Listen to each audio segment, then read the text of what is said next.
Мен алиментке бергем.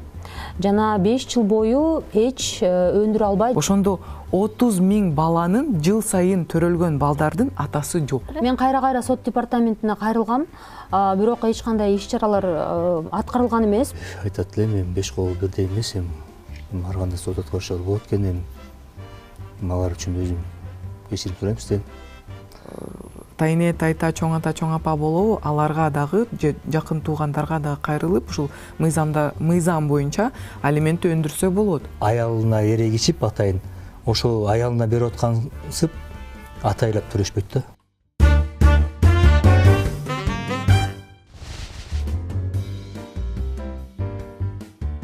Кыргызстанда ажырашып, бирок балдарына алимент төлөбөй жүргөндөрдүн саны 60 000ге чамалайт. Сот департаментинин маалыматы боюнча 59 000ден ашык иш ачык турат. Өлкөдө ажырашкандардын 2% гана балдарына алимент төлөйт. Жогорку кеңеш соңку учурда алимент төлөбөгөндөрдүн жоопкерчилигин кароону сунуштап келет.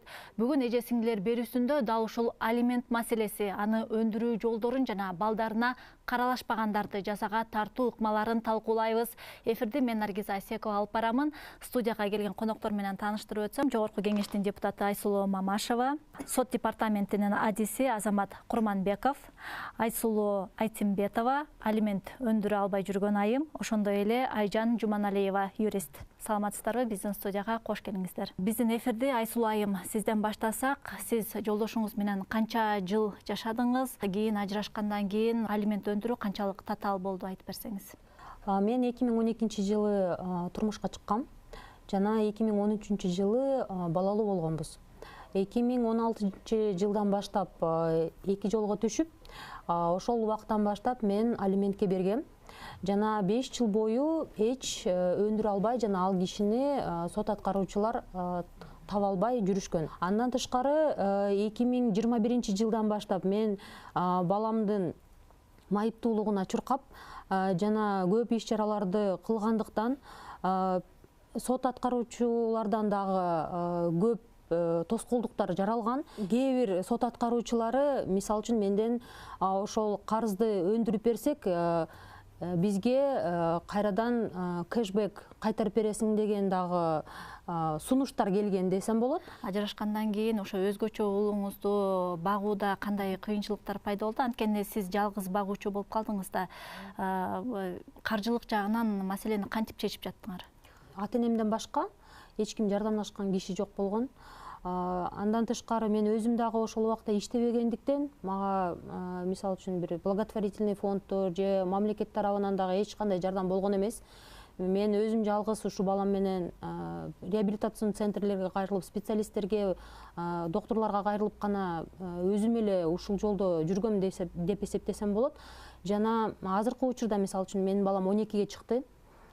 Толугу менен сүйлөй элек, мектепке барбайт. Реабилитациондук центрге мисалы үчүн ай сайын мен 30 000ден кем эмес акча төлөйм. Андан тышкары дефектологко дагы 20 000 кетет. Жана бул чыгымдардын бардыгы андан тышкары мисалы үчүн дары дармекти, кийим кечесин, бут кийимин жана тамак ашын эсептебегенде гана 50 000 бул только специалисттерге кеткен акча каражаты. Соттун ошол алимент өндүрүү боюнча чечими чыгарылып жатканда ушул чыгашалар эске алынып, анан суммасы аныкталды беле? Канча суммада алимент алгансыздар? Сот тарабынан бекитилген, ал ошо жетеби баланы толук каржылоого? 2016-жылы ушул кошумча каражаттар эсептелген эмес болчу, себеби ошол убакта менин баламдын майыптуулугу жок болчу. Бирок мындай бүт эле соттун чечимдери, алиментке тиешелүү чечимдери чыкканда эле бир балага 4/1 бөлүгү же 25% эсептелген. Анан ал дагы мындай болжолдогон сумма, себеби дегенде менин баламдын атасы эч жерде иштебегендиктен, регистрацияда турбагандыктан, эч кандай каржылык системасында көрсөтүлбөгөндүктөн бул сумма болжолу менен мисалы үчүн 2000 сомдон гана башталган да. Анан 5 жылдын ичинде эч кандай төлөм жүргүзүлгөн эмес. Азамат мырза, негизи эле ошо Кыргызстанда алимент төлөбөй жүргөн карызкорлордун саны бүгүнкү күндө канча? Негизи жалпы Кыргызстан боюнча жалпы алимент төлөй турган жарандардын саны 59.652 кишини түзөт. 1443 карызкор баягы кыянат түрдө төлөбөй жүрүшөт да алимент. Маалымат так эмес. Мен ойлойм бул бир гана издөө жарыяланган карызкорлор, анткени издөө жарыялангандары 1000ден ашып жатат, аябай көп суммада карыз болуп жүргөндөрү да карбын болсо керек, Бар 300-400 миң сомдон ашкандар бар арасында. Такыр төлөй качып жүргөндөр бар. Иш жерде иштебей, ичкиликке берилип, көчөдө мош болуп жүргөндөр да бар арасында. Алардын карызы өсө берет балдар сезге чыкканга чейин. Мындан улам суроом айсулайым сизге. Ушул жогорку кеңеш балдарга болгон алиментти төлөбөй качып жүргөн карызкорлорду кылмыш жоопкерчилигине тартууда ошо мыйзамдарга өзгөртүүлөрдү киргизген. Ошол өзгөртүүлөр кандайдыр бир таасир бердиби? Азыркы учурда бул мыйзам иштебей жатат толук кандуу. Эмне үчүн? Анткени көптөгөн ошол эле учурда мындай айтканда сот аткаруучулар дагы ушул бул мындай маалыматты толук кандуу МВДге берсе дагы МВД иш козгобой жатышат да. Ушундай учурлар өтө көп. Бул МВД менен дагы эле ушул ар тараптуу сүйлөшүүлөрдү жүргүзүп атабыз. Эмне үчүн ушундай болуп атат? Жаңы мыйзам боюнча сиздер ушул уголовный ишти каттап, анан ушул адамды түрмөгө отургузушуңуздар керек, анткени ал карызкор болуп саналат да. Тилекке каршы эмнегедир МВД көп учурларда баш тартышат. Анан жайында ушул бул мыйзамды талкуулап атканда дагы биз ушул сот аткаруучулар менен көп талкуулап бул мыйзамды сот аткаруучулар да каршы чыгышкан. Эмне үчүн? Анткени мурун мисалы сот аткаруучуларда ушул административдик штраф бар болчу, ал ушул 7 суткага чейин түрмөгө алып барып ушул кармоо болчу да. Бүгүнкү күндө ушул жаңы мыйзам келгенде мен аны демилгечи эмесмин, ошон үчүн айтып атам. Анан көптөгөн биздин коллегаларыбыз бул мыйзамды колдоп кетти. Ушул уголовный иш козголсо ошондо төлөйт деп. Бирок тилекке каршы иш жүзүндө бул мыйзам бүгүнкү күндө толук кандуу иштебей жатат да. Айсулайым айткандай, мурунку 2017 жылы баягы 2017 жылга чейин иштеген баягы мурунку административный кодексте ошондой чара колдончубуз административный кодекс менен 3 суткадан 7 суткага чейин камакка алуу. Бул өзү аябай эффективдүүлүгүн көрсөткөн. Бул аябай жакшы бир рычаг болчу сот аткаруучугачы. Анткени ошо баягы төлөбөй жүргөн алиментчикти алып келип сотко алып кирип сот залынан 3 суткага 5 суткага камаганда туугандары, жакындары чуркап келип төлөшчү. Баягы өзгөчө айыл жергесинде аябай бул катуу баягы элге сөз болчу да, уят нерсе болчу да, баягы алимент төлөбөй түрмөгө камалып калыптыр деген сөздөрдөн баягы тартынышат, уялышат да. Ал биринчиси, экинчиси деген эмне да? Өзү алиментин төлөбөй карызга батып, карызы көп болуп жүргөн аз келген эмес, аны айып салганда туура эмес да. Мамлекеттин пайдасына 40 миң сом, 50 миң сом айып салса, биз өзүбүз тиги алиментин өндүрө албай жүргөнүбүз аз келген эмес, ошо тиги мамлекеттин пайдасына 50 миң сом айып да өндүрүшүбүз керек болуп калат да. Азыркы мисалы 170 берен эмечи. Мурун кандай болчу? Мурун деген биринчи административный кодекс менен жанагында жоопко тартылчу. Же штраф ошондо штрафка илинчү, же камакка, 3 сутка 5 сутка камакка. Андан кийин төлөбөй койсо, дагы злостный төлөбөй жүрсө, ошондо анан жана уголовный кылмыш жоопкерчилигине тартуу үчүн биз сунуш беребиз. Ошондо анан тергөөчүлөр иш козгочу. Ошондо жакшы эмес бар болчу да, 2 этап. Биринчи этап жана административный жоопкерчиликке тартылып, ошондо кийин уже аткарбай койгону, уже явный факт на лицо да, что он соттун чечимин аткарбай атат, аталык милдетин аткарбайт, баласынын укугу бузулуп атат. Бул 100% баягы подтверждение болуп атат да. Анткени бага чейин жоопко тартылган болчу. Андан кийин уже тергөөчү дагы уже азыркындай баягы кыскартып салбайт. Ар кайсы шылтоо менен жана Айсулайым айткандай кыскартып артка тээп салып дегендей анча мынча бир карыздын эсебине 1000 сом, 5000 сом төлөп салса, аз тергөөчүлөр ишти кыскартып салып атат. Анткени бул злостный плательщик эмес, бир аз болсо да бул төлөп атат деп туруп, болбосо ал 100 миң, 200 миң сом карыз алиментинечи. Практикада кандай болот? Келет дагы тергөөнүн убагында 5000 сом, 1000 сом төлөп койсо, бул злостный эмес, бул төлөп атат, бул аталык милдетин аткарып атат деп туруп, сот чечимин аткарып атат деп туруп, ишти кыскартып салып атат да. Ошондо азыркы тапта кандай жоопкерчиликке тартылат ошондой алиментти көп убакытка чейин буга чейин 178 беренеге сиз айтпадыңызбы жайында өзгөргүр деп. Бул практика азыр тергөөгө сунуштар кетип, тергөө амалдары жүрүп атат, бирок сотко жете элек материалдар азыркы эмедечи, тапта. Мурункусунда 178 менен көп деле айырма болгон жок, көп деле өзгөрүү болуп кеткен жок. Мурункусу менен деле ашып кетсе бир 40 000 сом айып салынчу. Мамлекеттин пайдасына ишечи, андан өндүрүп алуучу, мындай айтканда жабырлануучу тарап өндүрүп алуучу деле пайда көрбөйт, баласына деле эчтеке жок. Ортодон эле мамлекетке төлөнүш керек болуп калат ал акчачы. Жанагындай айтып аткандай, өзүнүн карызын төлөй албай аткан аз келгенсип ишөйт, мамлекет пайдасына 150 000 сом штраф болуп калчу да. Азыр кылмыш жоопкерчилигине тартыла турган болсо, канча жылдан канча жылга чейин соттолушу мүмкүн? Ал максимальный срок 3 жылга чейин деп жүрөт. Ал еще билбейм, андай практика колдонула элек, айтып атпайм, сотко жете элек материалдар, соттун өкүмү чыга элек. Аякта деле жанагындай эмеси бар экен, 12 айга чейин карыз болсо определенный айыпка тартылат, штрафка, 12 айдан ашыкча төлөбөсө там коомдук иштерге же условный жоопко тартылат деп жүрөт бул мыйзамда. Бул деле өтө жумшак. Демек сиздин оюңузча бул эффективдүү эмес? Эффективдүү эмес. Кандай болушу керек эле? Бул жанагындай эле болуш керек. Муну мурунку эле практика азыр деле киргизсе болот, азыр деле кодекс о правонарушениях деп коет. Жаңы мыйзамда азыр деген биринчи этап жок болуп атпайбы, жанагындай административдик жоопкерчиликке тартылып атпайбы, сразу эле уголовный болуп атпайбы. Сразу кылган аяктан айтып атпайм, жанагындай эле мамлекеттин пайдасына айып, штраф. Айсулуу Айымдын жолдошу ошол өзүнүн кирешесин жашырып жатат дейди да. Айсулуу Айым эмне кылып, кантип далилдей алат ошол жолдошу? Далил жагы татаал болуп атат. Бул абдан чоң маселе, бирок мен өзүм жеке оюмча, биз болсо азыр көбүнчө жана эме болуп калды да, электронный онлайн акчалар төлөйбүз, банк бар, жана башкалар бар. Сотко, мисалы, соттун чечими чыккандан кийин, ошо соттук аткаруучуларга баргандан кийин бүт баардыгын сөзсүз түрдө мындай ОЗК жазбайм деп письменный түрдө бериш керек. Андан кийин болсо мындай чын эле сиз билсеңиз, мисалы, ата энеси, апасы билсе, ошо алиментти өндүрө турган, өндүрөйүн деген апасы билсе, чын эле мынакей үй деле бар, жумушу деле бар, бизнес деле бар, бирок башка адамдар катталган болсо, анда ошону мындай далилди чогултуш үчүн мен ойлойм, тиги соттук аткаруучуга кайрылып, андан кийин соттук аткаруучу сотко кайрылса болот. Мисалы, ошо көбүнчө азыр силер деле билесиңер, үйдө мындай үйлөрү бар болсо же бизнестер болсо апаларына каттатып коет же аталарына каттатып коет. Андан кийин аталар же апалар пенсионер болсо каяктан чоң үйлөрдү алат да. Ошол жактан мен ойлойм, мындай сотко кайрылып, жанагындай проверка кылып, сот башка жактан болсо сотко кайрылып, андан кийин жанагы счеттордо канча акча бар, андан кийин жөн эле канча акча бар эмес, сот аркылуу движение средств на счетах деген да.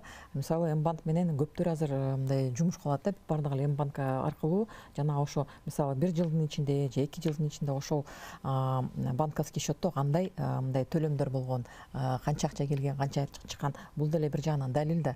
Андан кийин мен ойлойм, мындай иштер азыр жок деле болуш керек. Мен билбейм, сиз айтып кетесиз, болуш керек ошол боюнча да. Бирок эми практиканы жаратыш керек да. Мындай апалар көп, бир аз аталар деле бар, ошо алимент өндүрө албай турган. Бизде мыйзам бар. Ал мыйзамды колдонуш керек. Ал мыйзамды иштете турган ким? Бул апалар, ата энелер, адвокаттар. Ошондой практиканы жасасак, мындай сотко кечкер кайрылып, соттук аткаруучуларга кайрылып, ошентип мындай требовать кылсак да, анда мындай практика бир аз өзгөрөт. Маселе ошо сот аткаруучуларга барып такалат экен да.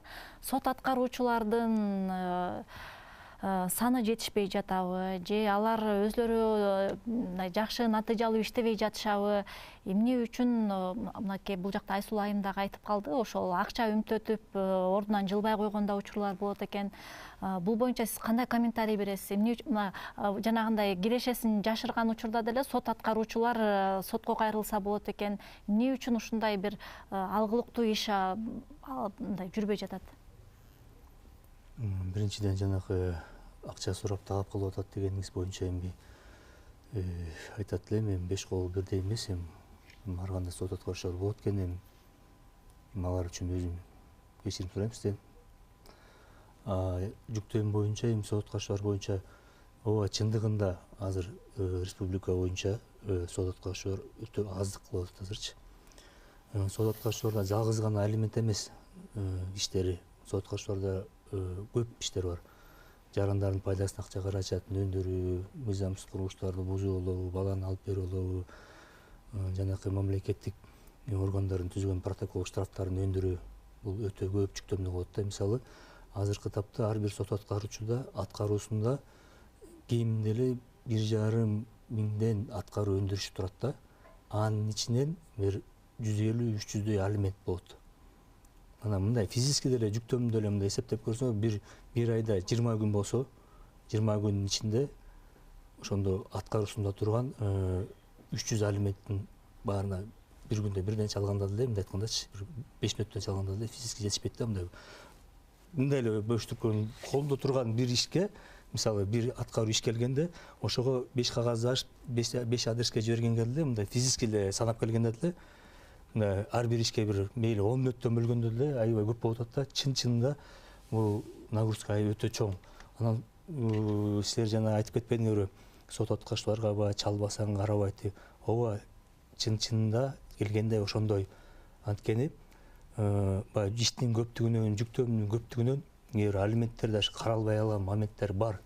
Анткени баягы сот аткарчылар айтат, бул значит төлөн эгер болот да, өздөрү бири-бирине тиги карызкордун баары эле взносун эмес, өнчөсү төлөбөйт. Өзү банкка төлөп коюп, нерсе баягы алышып беришип жүрүшөт. Унчукпай эле жүрүшөт. Значит төлөп атат экен деп сот аткаруучу деле баягы маневр берет. Анан качан баягы төлөнбөй баштаганда өндүрүп алуучу сот аткаруучуга чалып, менин карызым өндүрүлбөй атат, төлөбөй атат, тиги көп болуп кетти дегенде, ана ченеметип калыптыр деп ошондо анан баягы сот аткаруучу алып чыгып туруп, тиги карызкорду издеп чалып, баягы ишке көңүл бурат.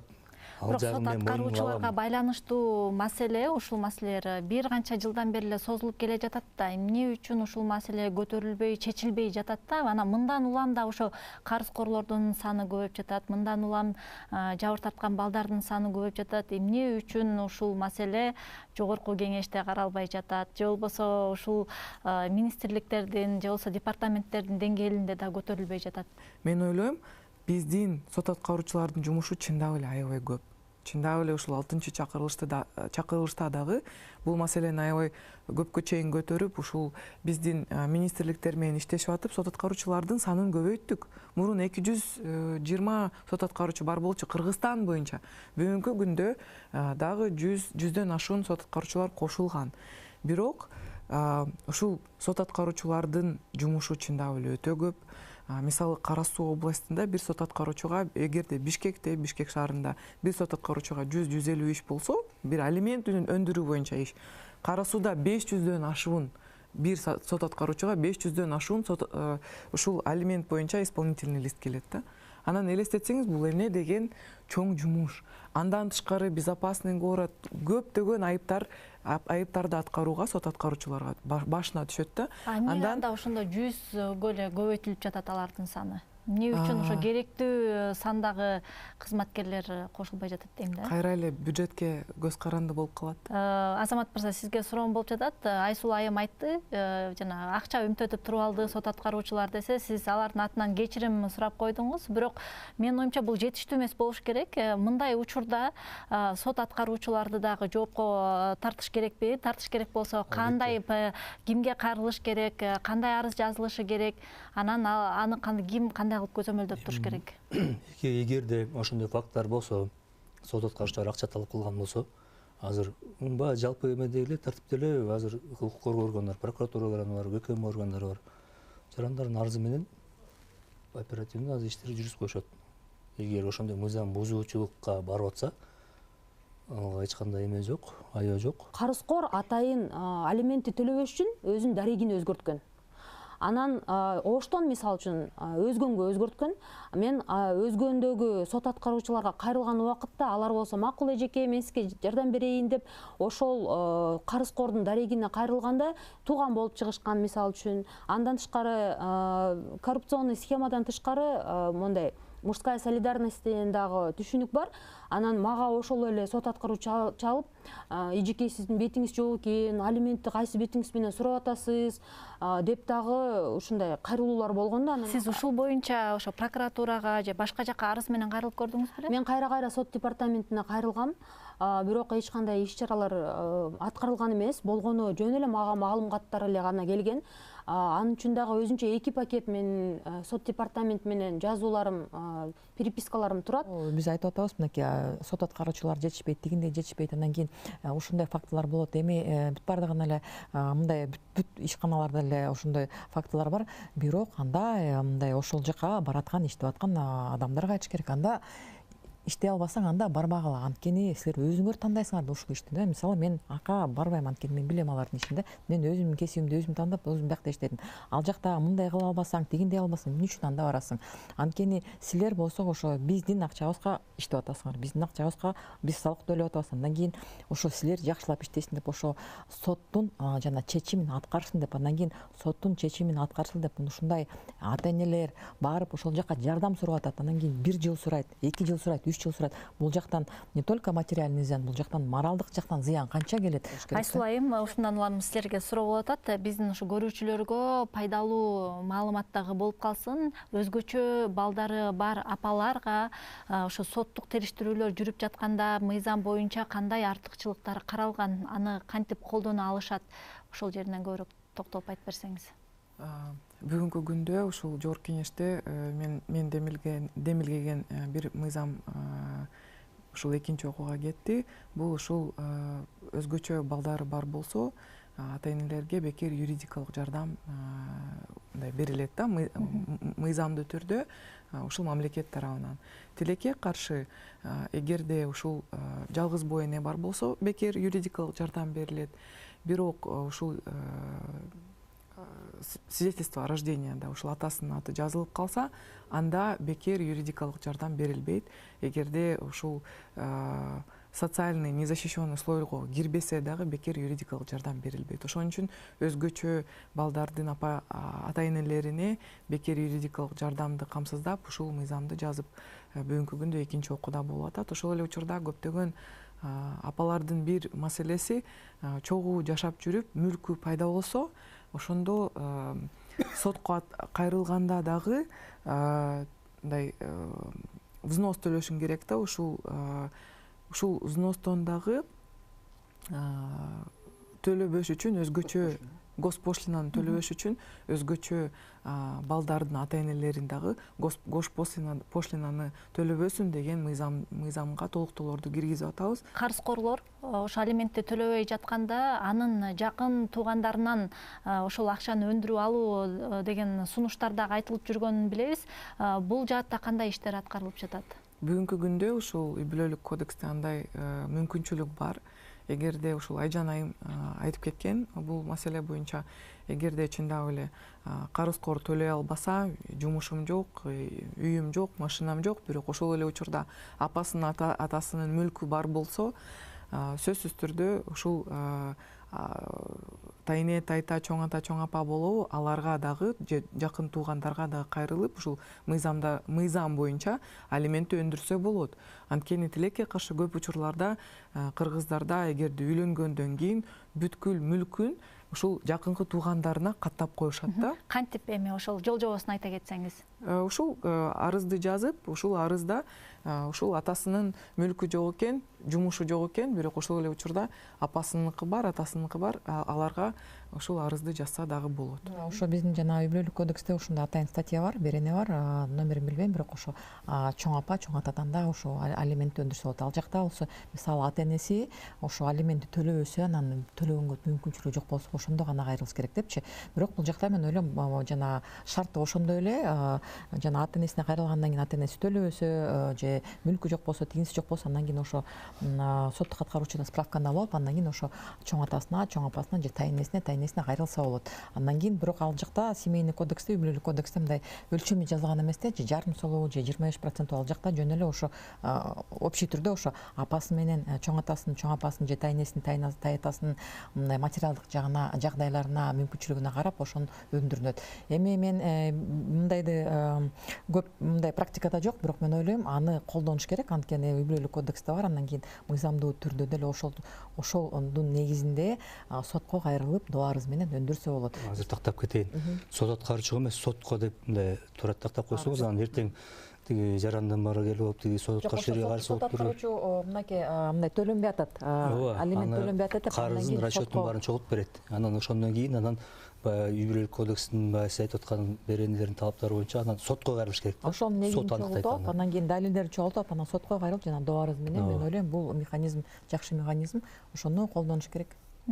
Айсулуу айым, кандай өзгөрүүлөр болсо ошол өзгөчө балдардын апаларына деги эле жалпы айымдарга жеңил болмок? Тилекке каршы сот департаментинде дагы жана ар бир сот аткаруучунун кабинетинде дагы кандайдыр бир тизмек жок. Ошол эле алиментке бериш үчүн же кандай мисалы үчүн четке чыгууга чектөө койсо болот. Ачык маалымат жок. Жана эч кимден ала албайт. Алар болсо уже тажрыйбасы бар башка аялга кайрылып же болбосо адвокаттарга кайрылганда гана маалымат ала албаса, ачык маалымат интернетте да жок. Андан тышкары ошол кайрылган сот аткаруучулар дагы маалымат берип кетишпейт. Анан бир-эки жолу сот аткаруучуларга кайрылгандан кийин эч кандай жыйынтык чыкпагандыктан алар болсо ошол алиментке чуркагандан көрөкчө өзүм эле таап же болбосо башкалардан сурасам дагы акча тапканым жеңил болот деп алиментке мындай кыймыл аракетин, иш аракетин короткусу да келбейт. Эгерде мобилдик приложение болсо, ал дагы аябай көп коррупциондук схемадан баш тартканга, андан тышкары мындай ачык айкын бүт баары көрүнмөктө. Себеби дегенде ал жакта карызкордун карызы, андан тышкары канчасы төлөнгөнү жана мисалы үчүн даже кездешпегенге, андан тышкары мисалы үчүн арыздарды деле ошол приложение аркылуу жазганга жеңилдетүүлөр көрсөтүлгөн. Анан аябай мобилдик приложение цифровизацияга аябай чоң салым кошмок. Жана андан тышкары ошо сотко кайрылганда эле алимент менен эгерде баланын майыптугу бар болсо, далилдесе, анда дароо эле ошо сот тараптан эле кошумча акча каражаты, андан тышкары мындай тездеткенге 4-5-6 ай же болбосо 1 жылга чейин мөөнөтүн кыскартып, 1 айдын ичинде эле өзгөчө бир условиялар, талаптар киргизилип, 1 айдын ичинде эле каралып берсе деген сунуштар болмок. Азыркы учурда жаңы мыйзамды иштеп чыгып атабыз. Ага дагы ушул жилищный алимент деген нерсени кошкон атабыз. Бул өтө маанилүү, анткени көп учурларда ушул аталар мындай үй бүлөлөрүн таштап кеткенде апалардын барар жери жок да. Анан ушул сөзсүз түрдө 50% же толук кандуу ушул жашай турган жерине камсыз кылып бериш керек деген жоболорду дагы киргизебиз да, мындай. Ошо алиментти өндүрүүдө ушунча маселе жаралып атса, анан ал ушул турак жай боюнча мыйзам кагаз бетинде кооз болуп эле калып калбайбы деген дагы суроо туулуп атат да. Кеп деген эмнеде? Мисалы биз мыйзамды чыгарабыз. Аткара турган бул аткаруучу бийлик да. Анан аткаруучу бийликте мисалы сиз мындай кайдыгер болгон сот аткаруучуга көздөп калсаңыз же ошол эле арыз жазсаңыз МВДге, ошол жерден дагы мен бул арызды кабыл албайм десе, же ошол эле учурда мындай туура эмес кеңештерди угуп же өзүңүздөрдүн укуктарыңыздарды билбесеңиздер, мыйзамда жазылган да ал бардыгы бар, мындай айтканда. Бирок аны билбесеңиз, сөзсүз түрдө сизге эч ким жардам бере албайт. Өзүңүз эле жооптусуз да бул нерсе үчүнчү. Бул деле муну ар бир эне билиш керек. Өзүнүн укуктарын ошол үчүн билиш керек. Ошол үчүн бул бар болгон мыйзамдарды окуп чыгыш керек. Көптөгөн мисалы биздин жарандарыбыз билбейт. Эгерде ушул ата энесинин колунда мүмкүнчүлүгү жок болсо, ушул чоң апасына, чоң атасына же тайнай тайтасына кайрылса болот деген мыйзамда бар. Бирок көбү аны билбейт. Эмне үчүн? Анткени мыйзамды окубайт. Айсулуу айым, сиз буга чейин айтып келгенсиз, ушул карызын төлөбөй жүрсө, анын экинчи үй бүлө куруусуна дагы тыюу салыш керек дегенчи. Ушундай сымал нормалар жаңы мыйзамда камтылып жатабы? Бул боюнча кандай иштер аткарылып жатат? Бизде мисалы бир жагынан мыйзам бар. Ушул нике күбөлүгүн алып, ушул үй бүлө, баш кошкондон кийин нике күбөлүгү алынат го. А бирок ушундай тыюу салсак дагы никени окутуп алып эле, молдого барып эле, ошентип жашай берет да. Эч ким ага тыюу салбайт, анткени бул мыйзамсыз деп саналбайт, туурабы? Анан мен ойлойм, ушундай учурлар өтө көп. Каяктан ушул 2-чү, 3-чү, 4-чү аялдар жаралат жана каяктан жалгыз бой энелер жаралат. Ошондон дагы анткени ушул мен дагы эле ажыраша элекмин же кээ бирөө атайын ажырашпайт. Ушул алимент төлөбөш үчүн. Кээ бирөө ажырашкандан кийин ушул 2-чү, 3-чү аялды алгандан кийин ушул куу болуп калышат да. Уже нике күбөлүгүн албайт, ЗАГСка барбайт, ЗАГСка турбайт. Анан көп учурларда, Айжан айым айтсаңыз, ушундай куу болуп калган ата энелер өзүнүн баласын өзүнүн атына каттабайт.